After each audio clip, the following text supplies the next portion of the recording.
जय जोहार संगवारियों, आप सबको एक बार फिर से स्वागत है जोहार सगा और आप जुड़े जोहार से संगवारियों। आज बात करबो भाजपा।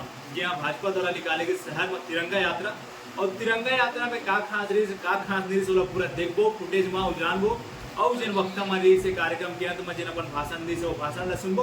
और चलिए चलते हैं तिरंगा यात्रा की ओर। किस प्रकार से भाजपा तिरंगा यात्रा लेके लाने है और भव्यता कैसे जान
वंदे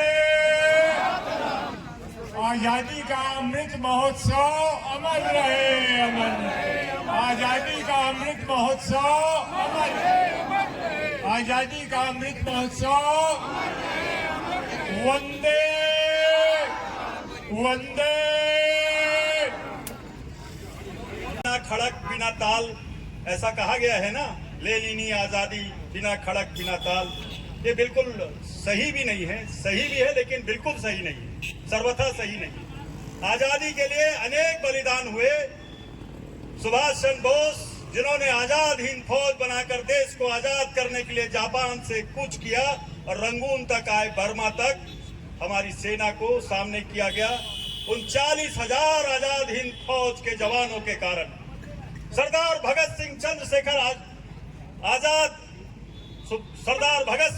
चंद्रशेखर आजाद, बटुकेश्वर दत्त, खुदीराम बोस और अनेक क्रांतिकारी। और पहली आजादी की लड़ाई तो रानी लक्ष्मीबाई के द्वारा, तात्या टोपे के द्वारा लड़ी गई थी। वो मेरठ का और बिठूर की लड़ाई याद होगी। और प्रथम स्वतंत्रता संग्राम से 1857 को माना गया। और आज तक आजादी के दिन सिर्फ एक दिन झंडा फहराते थे, भी उसको भी कुछ सोफिस्टिकेट लोग फहराते थे, कुछ एरिस्टोक्रेट लोग पहनाते थे, कुछ एलिट वर्ग के हिस्से में आता था। ऐसे में हर भारतीय को आजादी का गौरव मिले, इस अमृत महोत्सव में हमारी सरकार के मुखिया, इस देश के यशस्वी प्रधानमंत्री ने आदेश किया था।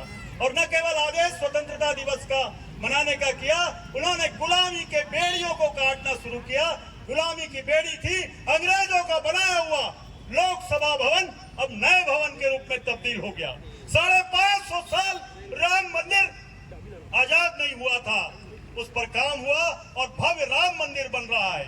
सारे पराधीनता के, गुलामी के चिन्हों को, कानूनों को समाप्त किया जा रहा है। और स्वतंत्रता में जो हम नक्शे में देखते हैं, कश्मीर का ऊपरी हिस्सा 2/3 कश्मीर, 2/3 कश्मीर, 55,000 वर्ग मील कश्मीर जो पाकिस्तान ऑक्युपाइड है, उसको भी आजाद होने का मार्ग प्रशस्त हो रहा है। सभी लोगों के दिलों में देशभक्ति और का जज्बा जागृत हो, जज्बा पैदा हो, भावनाएं पैदा हो और सब लोग अपनी आजादी की कीमत समझे। कहीं भी थूक दिया, कहीं भी गंदगी कर दी, कहीं पर भी आपने कुछ भी नुकसान पहुंचाया सरकारी संपत्ति को, ये नहीं होना चाहिए। ये नागरिक बोध, कर्तव्य याद कराते हुए स्वच्छता अभियान चलाकर छोटी सी छोटी बात के माध्यम से, मन की बात के माध्यम से मोदी जी ने आप सबको, हम सबको एक नया मार्ग दिया है। मैं इस अवसर पर सबको सवाल होता था कि हम पूरे भारत में झंडा फहराते हैं लेकिन एक जगह शेष बचता है, वो है लाल चौक कश्मीर। तो आज मुझे बहुत गर्व महसूस होता है कि उस लाल चौक पे आज हमारे भारत हमारे देश का तिरंगा फहराता है, उसको देख करके दिल में विश्वास जागता है। नुकर पदाधिकारी भाजपा पदाधिकारी मन अपन भाषण में कहा कि साहब सुने और ऐसने जानकारी बने रहो जोहार से एक साथ और हमारे चैनल लाइक और सब्सक्राइब करो। जय जोहार जय छत्तीसगढ़।